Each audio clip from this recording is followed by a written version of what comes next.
અને અર્બન બેન્કો પણ બંધ થવા માંડી હતી.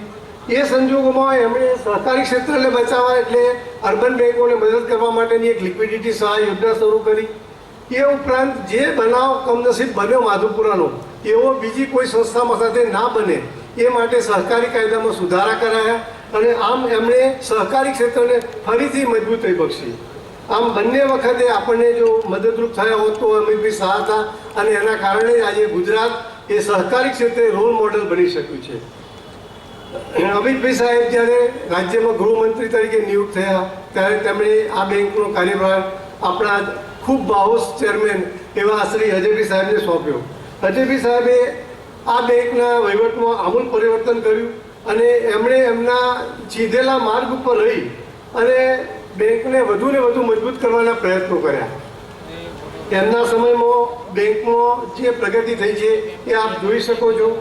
એમણે જ્યારે સુકાન સંભાળ્યું ત્યારે બેંકમાં ડિપોઝિટ ખૂબ જ ઓછી હતી, લો કોસ્ટ ડિપોઝિટ પણ નહીવત જ હતી. પરંતુ તેમની જે કાર્યકુને તેમની નિર્ણય શક્તિના કારણે એમણે સ્ટાફમાં એજ્યુકેશન વધાર્યું, સ્ટાફમાં શિક્ષણ આપ્યું, ટ્રેનિંગ આપી અને એના હિસાબે નફાકારકતા કઈ રીતે નક્કી કરવી એ એમણે શીખવાડ્યું અને એના આધારે આજે બેંકને ગયા વર્ષે એટલે 2024-23-24માં 101 કરોડનો માતબર નફો આપણી બેંક કરી શકી અને જેનો આપ સૌનો અનુભવ છે. છેલ્લા 11 વર્ષથી આપ સૌને બેંક 15% ડિવિડન્ડ વેચી રહી છે.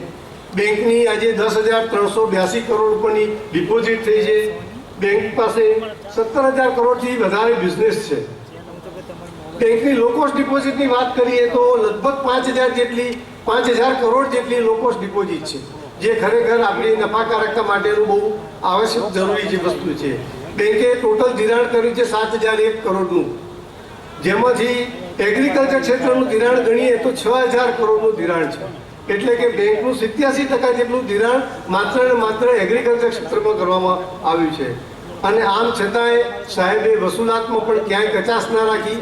એનપીએ જે હાઈએસ્ટ લેવલે પહોંચેલું હતું 2000 પહેલાં એને એમણે આજે રિડ્યુસ કરી ઘટાડી અને 50 પોઈન્ટ એટલે અડધા ટકાથી નીચે એટલે ફક્ત 0.34% લાવી મૂકેલું છે. આમ બેંકમાં તમામ ક્ષેત્રે એમણે ખૂબ જ પ્રગતિ કરાવી. બેંકનો શાખા દીઠ ધંધો બી અત્યારે 83 કરોડ પર પહોંચ્યો છે. જ્યારે સ્ટાફ દીઠ ધંધો ગણીએ તો લગભગ 11.36 કરોડ જેટલો સ્ટાફ દીઠ બિઝનેસ ચાલે છે. આમ બેંકે રિઝર્વ બેંકના જે કંઈ નોર્મ્સ પરિપૂર્ણ કરવાના હોય છે એ તમામ નોર્મ્સનું પાલન કરી અને CRR જે બેંક રિઝર્વ બેંકનું અગત્યનું માપદંડ છે જાળવવાનું અને એમાં CRR મિનિમમ 9% જાળવવો જરૂરી હોય છે. એની સામે આપણી બેંકનું CRR છેલ્લા વર્ષનું 13.18% છે. આમ તમે જુઓ તો બેંક એની બેન્કિંગની જે કંઈ પરિભાષામાં જોગવાઈઓ કરવાની હોય બધું કર્યા પછી પણ સારી રીતે સ્ટ્રોંગ રીતે કામ કરી રહી છે. સાથે સાથે ખેડૂતલક્ષી આયોજનો કરવાની બાબતમાં પણ બેંકે અને બેંકના હાલના સંચાલક મંડળે ખૂબ જ પ્રગતિ આગેવાની લીધી છે. ક્યાંય પાછી પાણી કરી નથી. તમામ નિર્ણયો ખેડૂતલક્ષી કરવામાં આવે છે. સ્વર્ણિમ શતાબ્દીમાં પણ બેંકે વિશેષ ખેડૂતો માટે 180 દિવસના સેવાકીય કાર્યોનું આયોજન કરેલું હતું, જેના આપ સૌ સહભાગી થયેલા છો. આપને ખ્યાલ હશે કે આ બેંક એક કોઓપરેટિવ બેંક છે, પણ હાલના સંચાલક મંડળના કારણે એક કોર્પોરેટ કલ્ચર જેવી બેંક બની ગઈ છે. તમે બેંકની કોઈ પણ બ્રાન્ચમાં જાઓ, બેંકના કોઈ પણ જગ્યાએ તમે અનુભવ કરો બેંકની સર્વિસનો તો તમને કોર્પોરેટ કલ્ચર જેટલો અનુભવ થશે. એવી રીતે એમણે સ્ટાફને પણ એ જ રીતે શિક્ષણ આપ્યું છે. ખેડૂતોના ઉત્થાન માટેની અનેકવિધ યોજનાઓ આ મેનેજમેન્ટે ચાલુ કરી છે. તમને બધાને ખ્યાલ હશે કે ખેડૂતો માટેનો 10 લાખ રૂપિયા સુધીનો વીમો બેંક મફતમાં ખેડૂતોને આપી રહી છે. એનો ઇન્સ્યોરન્સનું પ્રીમિયમ બેંક દર વર્ષે પોતે ભોગવી રહી છે. એ ઉપરાંત પ્રધાનમંત્રીની સુરક્ષા વીમા યોજનાની જે 2 લાખની વધારાની લાભ મળે છે ખેડૂતોને, એનું પણ પ્રીમિયમ બેંક રિએમ્બર્સમેન્ટ કરી આપે છે. આ ઉપરાંત સ્વર્ણિમ મહોત્સવ નિમિત્તે બેંકે જે કાર્યક્રમો કર્યા સેવાકીય કાર્યો, એમાં મુખ્યત્વે નેત્ર નિદાન કેમ્પ, આઈ ચેકઅપ, હેલ્થ ચેકઅપ, રક્તદાન શિબિર, મહિલાઓ માટે CBC ટેસ્ટ, એ ઉપરાંત વિકલાંગો માટેના વ્હીલચેર, સ્કૂલના બાળકોને અવેરનેસ માટેના પ્રોગ્રામો અને હોસ્પિટલોમાં પણ દર્દીઓને મદદરૂપ થવાના કાર્યક્રમો બેંકે આ 180 દિવસ દરમિયાન કરેલા છે. આપ સૌ જાણો છો આ બેંક હજી પણ વધુ પ્રગતિ કરવા માટે તત્પર છે.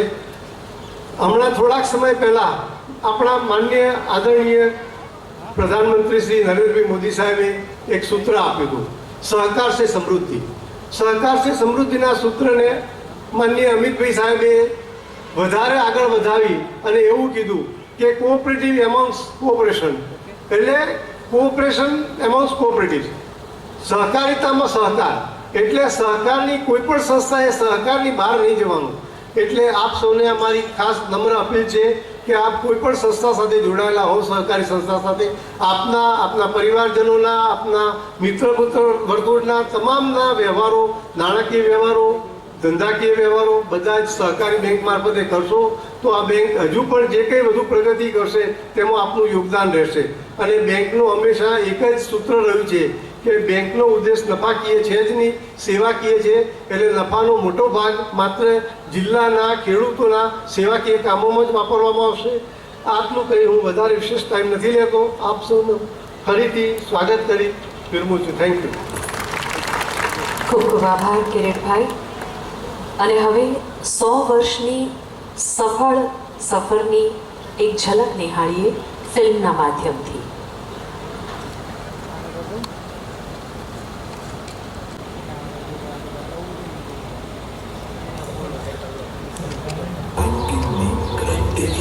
આપત્તિઓને ઓળંગીને ભારતની સૌથી ઝળહળતી જિલ્લા સહકારી બેંક બનવાની the Ahmedabad district cooperative bank ADC, જેણે પૂરી કરી છે 1 શતાબ્દીની શાનદાર સફર.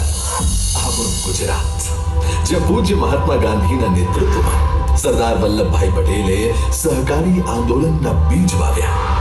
ભારતના માનનીય વડાપ્રધાન શ્રી નરેન્દ્રભાઈ મોદી અને માનનીય કેન્દ્રીય ગૃહ અને સહકારિતા મંત્રી શ્રી અમિતભાઈ શાહના નેતૃત્વમાં સહકારિતા ક્ષેત્ર સિદ્ધિના નવા શિખરો સર કરી રહ્યું છે.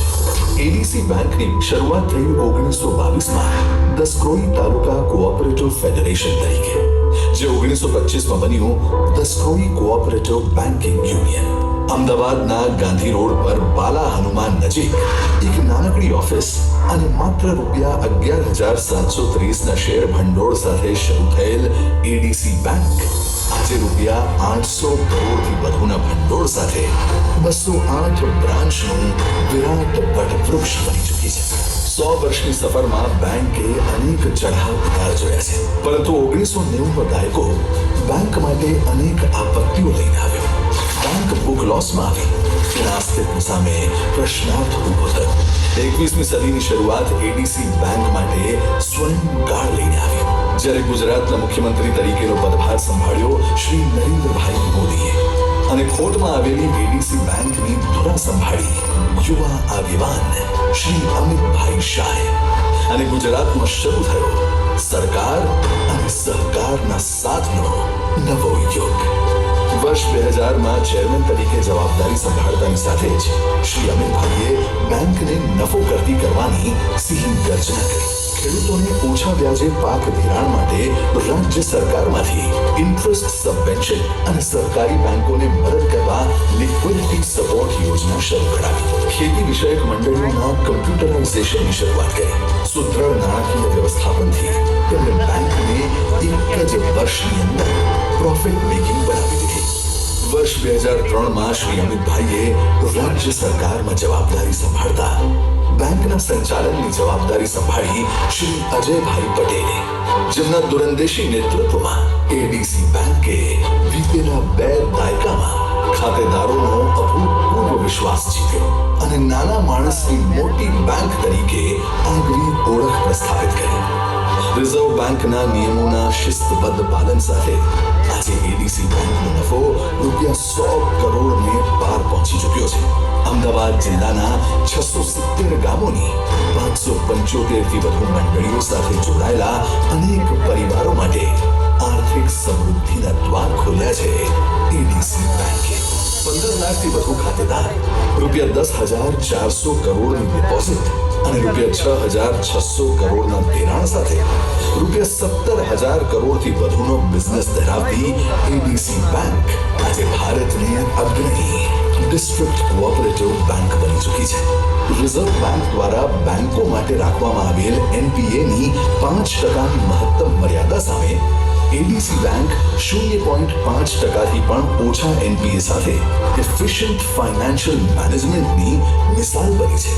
આર્થિક સફળતાની સાથોસાથ સામાજિક દાયિત્વ નિભાવવામાં પણ બેંકે કોઈ કસર છોડી નથી. બેંકના કાર્યક્ષેત્રમાં આવેલ તમામ ગામોના નાગરિકો માટે નિઃશુલ્ક મેડિકલ ચેકઅપ હોય કે રક્તદાનના કેમ્પ હોય, એડીસી બેંકે સમાજ સેવાની સરવાણી અવિરત વહાવી છે. શતાબ્દી વર્ષ નિમિત્તે પણ બેંકે 180 દિવસના વિશેષ સેવા યજ્ઞનું આયોજન કર્યું છે.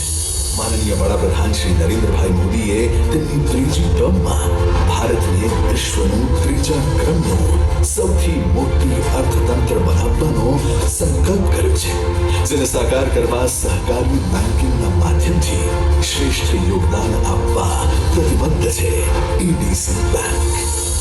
એડીસી અહીં ખાતેદાર ગ્રાહક નહીં પણ પરિવારજન છે.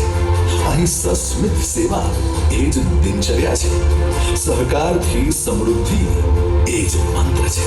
વિશ્વાસની મૂડી હોય, સહકારમાં રોકાણ હોય, ત્યારે જીવનની બેલેન્સ શીટમાં સુખાકારીનો પ્રોફિટ નિશ્ચિત છે. સામાન્ય જનને સુખાકારીનો આ પ્રોફિટ આપવા સમર્પિત છે એડીસી બેંક.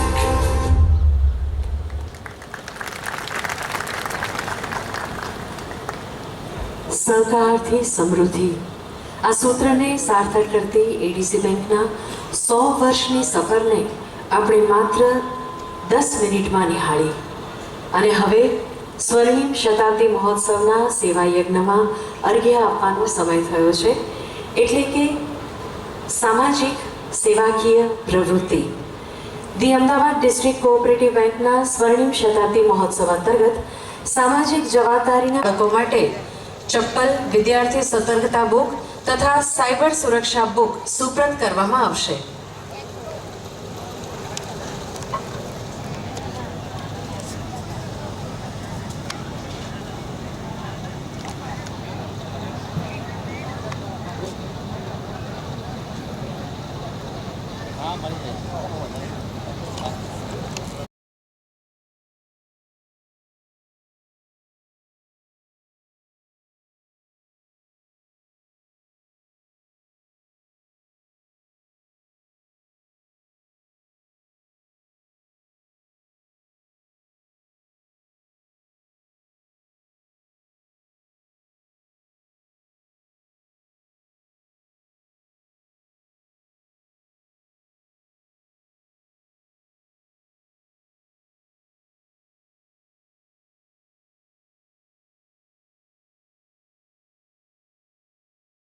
મંચ ઉપર ઉપસ્થિત, જેને અમદાવાદ ડિસ્ટ્રિક્ટ બેંકને ખૂબ મજબૂતીના સ્થાન ઉપર પહોંચાડ્યું છે, એવા માન્ય ચેરમેન અજયભાઈ, વાઇસ ચેરમેન અને આપણા જ આ વિસ્તારના ડિરેક્ટર પણ કહી શકાય એવા માન્ય જગદીશભાઈ, આપણા વિસ્તારની અંદર આજે આ સહકાર સંમેલનની અંદર વિશેષ રૂપે ઉપસ્થિત ગુજરાત સહકારિતા સેલના પ્રમુખ માન્ય બિપિનભાઈ, આપણા જ વિસ્તારના અને અમદાવાદ ડિસ્ટ્રિક્ટ બેંકમાં વર્ષોથી ડિરેક્ટર તરીકે જવાબદારી નિભાવતા પૂર્વ ધારાસભ્ય માન્ય વજુભાઈ, માંડલથી અમદાવાદ ડિસ્ટ્રિક્ટ બેંકના ડિરેક્ટર માન્ય અમુ કાકા, અમદાવાદ જિલ્લા ભાજપના મહામંત્રી માન્ય નવદીપભાઈ, આજના કાર્યક્રમમાં જે વિશેષ અતિથિ છે આપણા અને સમગ્ર ગુજરાતની અંદર આપણા વિરમગામ વિધાનસભાનું કહીએ કે માંડલના ટ્રેન્ટ ગામનું કહીએ ખૂબ મોટું ગૌરવ માન્ય રમેશભાઈ, અમદાવાદ જિલ્લા પંચાયતના કારોબારી ચેરમેન માન્ય પ્રમોદભાઈ, ન્યાય સમિતિના ચેરમેન માન્ય ભીખાભાઈ, આપણા કાર્યક્રમની અંદર વિશેષ રૂપે આપ સૌના આશીર્વાદ આપવા માટે પધારેલા કમિજલા ભાણ સાહેબની જગ્યાના મહંત પરમ પૂજ્ય જાનકીદાસ બાપુ, સોકલીથી સ્વામિનારાયણ ગુરુકુળથી પધારેલા પરમ પૂજ્ય રઘુવીર સ્વામી, વિરમગામમાં વર્ષોથી જગન્નાથપુરીની રથયાત્રા બાદ સૌથી જૂની રથયાત્રા જો કોઈ નીકાળતા હોય આપણા વિરમગામ શહેરના, તો રામમહેલ મંદિરથી પધારેલા પરમ પૂજ્ય રામકુમારદાસ બાપુ, સ્ટેજ ઉપર બેઠેલા સૌ એપીએમસીના ચેરમેનો, ખૂબ મોટી સંખ્યામાં અહીંયા ઉપસ્થિત સૌ મંડળીના ચેરમેનો, સદસ્યો, આપ સૌનું હૃદયના ભાવથી અહીંયા હાર્દિક સ્વાગત કરું છું. સૌને ખૂબ ખૂબ વંદન કરું છું. વચમાં જગદીશભાઈને મળવાનું થયું એટલે મેં કહ્યું કે સાહેબ, અમદાવાદ જિલ્લામાં લગભગ તાલુકાઓમાં શતાબ્દી મહોત્સવનો કાર્યક્રમ થઈ રહ્યો છે, પરંતુ અમારા વિરમગામ મંડળ દેત્રોજમાં હજુ સુધી કાર્યક્રમ નથી થયો. પરંતુ વચ્ચે લોકસભાની ચૂંટણી આવી અને એ બાદ આજે આપણા વિસ્તારની અંદર આ સુંદર મજાનો કાર્યક્રમ થયો છે અને આવડી મોટી સંખ્યામાં વિરમગામ મંડળ દેત્રોજની તમામ મંડળીના ચેરમેન, સેક્રેટરી અને સદસ્યો અહીંયા પધાર્યા છે. હું પુનઃ એકવાર અમદાવાદ ડિસ્ટ્રિક્ટ બેંકના સૌ ડિરેક્ટરશ્રીઓનો અને સૌ મંડળીના ચેરમેન, સેક્રેટરીઓનો ખૂબ ખૂબ આભાર વ્યક્ત કરું છું કે આજનો આ સુંદર મજાનો કાર્યક્રમ આપે સફળ કર્યો છે. વિશેષ બિપિનભાઈએ એક વાત કરી, માનીય અજયભાઈ સાહેબ આપણને વિશેષ બેંક વિશે વાત કરવાના છે, પરંતુ મારા છેલ્લા 4-5 વર્ષના રાજકીય અને સામાજિક જીવનની અંદર જ્યારે કોઈ કાર્યકર્તા કે કોઈ સામાન્ય વ્યક્તિ કાર્યાલય ઉપર આવે અને ત્યારે એ કોઈ પોતાની આપવીતી વ્યક્ત કરે તો તમામ બેંકોની અંદર એના ખરાબ અનુભવો એ આપણી જોડે વ્યક્ત કરતો હોય, પણ એકમાત્ર એવી બેંક છે આજ સુધી કે જે કોઈ પણ વ્યક્તિએ કે કોઈ સભાસદે કે ખાતેદારે જેના વિશે એક વાત પણ પોતાનો ખરાબ અનુભવ વ્યક્ત નથી કર્યો, એ આપણી અમદાવાદ ડિસ્ટ્રિક્ટ કોઓપરેટિવ બેંક છે. વચ્ચેમાં આપણે બધા જ જાણીએ છીએ કે આપણે એસબીઆઈ બેંકની અંદર જઈએ, બેંક ઓફ બરોડામાં જઈએ તો બધાના પોતપોતાના અનુભવો હોય કે અમારે અહીંયા થોડી વાર બેસવું પડ્યું, અમારે ત્યાં લાઈનમાં ઊભું રહેવું પડ્યું, ત્યાં સર્વર ડાઉન હતું. પણ એકમાત્ર એવી આપણે અમદાવાદ ડિસ્ટ્રિક્ટ કોઓપરેટિવ બેંક છે કે જ્યાં ખેડૂત જાય તો રાજી ખુશીથી ચા પીને પાછો આવે અને મનમાં અમદાવાદ ડિસ્ટ્રિક્ટ બેંક માટે આશીર્વાદ આપીને આવે, એ પ્રકારનો ભાવ અમદાવાદ જિલ્લાની અંદર થયો છે. સાથે માન્ય પ્રધાનમંત્રી શ્રી નરેન્દ્રભાઈ મોદીએ, ગૃહ અને સહકારિતા મંત્રી માન્ય અમિતભાઈ શાહે અને રાજ્યના મક્કમ મુખ્યમંત્રી માન્ય ભૂપેન્દ્રભાઈએ ખેડૂતોને સંપૂર્ણ રીતે સહકારી ક્ષેત્રની અંદર ન્યાય મળે એ પ્રકારનું વિશેષ આયોજન કોઓપરેટિવના માધ્યમથી કર્યું છે. માનીય અજયભાઈએ જે પ્રકારે અમદાવાદ ડિસ્ટ્રિક્ટ બેંકની અંદર સભાસદો સાથે સંપર્કો રાખીને, ડિરેક્ટરો સાથે સંપર્કો રાખીને, મંડળીઓ સાથે સંપર્કો રાખીને જે રીતે વિશ્વાસ કેળવ્યો છે, એ પ્રકારનો વિશ્વાસ ગુજરાતની અંદર અન્ય બેંકો કરતાં અમદાવાદ ડિસ્ટ્રિક્ટ કોઓપરેટિવ બેંકનો ખૂબ વધુ છે.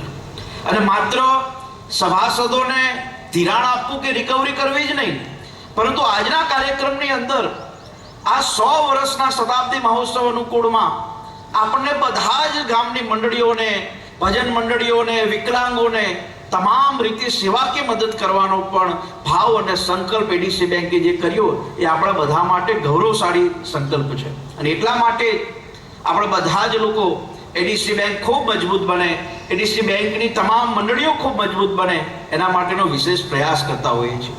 માન્ય બિપિનભાઈ એક વાત કરી કે એક ભંડારણ ગોડાઉનો સમગ્ર દેશની અંદર બને એના માટેનું વિશેષ આયોજન માન્ય સહકારિતા મંત્રી અમિતભાઈએ કર્યું. મારે આજે એડીસી બેંકનો વિશેષ આભાર વ્યક્ત કરવો છે કે આખા દેશની અંદર જે માત્ર 8 ભંડારણો બન્યા, એમાં આખા ગુજરાતમાં જો કોઈ પહેલું ભંડારણ બન્યું હોય સાહેબ તો અમારા ચંદ્રનગરની અંદર બન્યું છે, અને માત્ર એડીસી બેંકના સહયોગથી બન્યું છે. એનો જ્યારે લોકાર્પણનો કાર્યક્રમ હતો ત્યારે માનીય અમિતભાઈ સાહેબ ઓનલાઈનના માધ્યમથી એનું લોકાર્પણ કરેલું.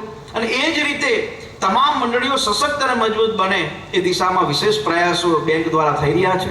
પુનઃ એકવાર આ બેંકના સૌ કર્મચારીઓનો પણ મારે આભાર વ્યક્ત કરવો પડે. મારું અહીંયા હીરાપુરા ગામની અંદર એડીસીમાં ખાતું છે. ઘણીવાર કોઈ કારણસર અમે બહાર ગયા હોય ને ખાલી ફોન ઉપર પણ કર્મચારીઓને વાત કરીએ તો પણ મદદરૂપ થતા હોય છે.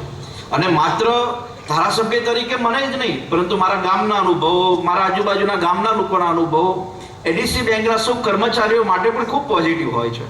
એટલે કર્મચારીઓને પણ આવડી મોટી સફળતામાં એમનો પણ વિશેષ ફાળો છે. એટલે કર્મચારીઓને પણ હું હૃદયના ભાવથી ખૂબ ખૂબ અભિનંદન પણ પાઠવું છું. માન્ય ચેરમેન શ્રી અજયભાઈનો આપણા સૌ ઉપર ખૂબ પ્રેમ છે, એમના ખૂબ આશીર્વાદ છે. એટલે આવનારા દિવસમાં આ બેંક ખૂબ પ્રગતિના શિખરો સર કરે એવી મા ભગવતીને પ્રાર્થના કરીને શુભકામનાઓ પાઠવું છું. પુનઃ એકવાર આપ સૌ વિરમગામ પધાર્યા, આપ સૌ લોકો આ કાર્યક્રમમાં સહભાગી બન્યા એ બદલ આપ સૌનો હૃદયના ભાવથી ખૂબ ખૂબ આભાર. જય હિન્દ, જય ભારત. ખૂબ ખૂબ આભાર.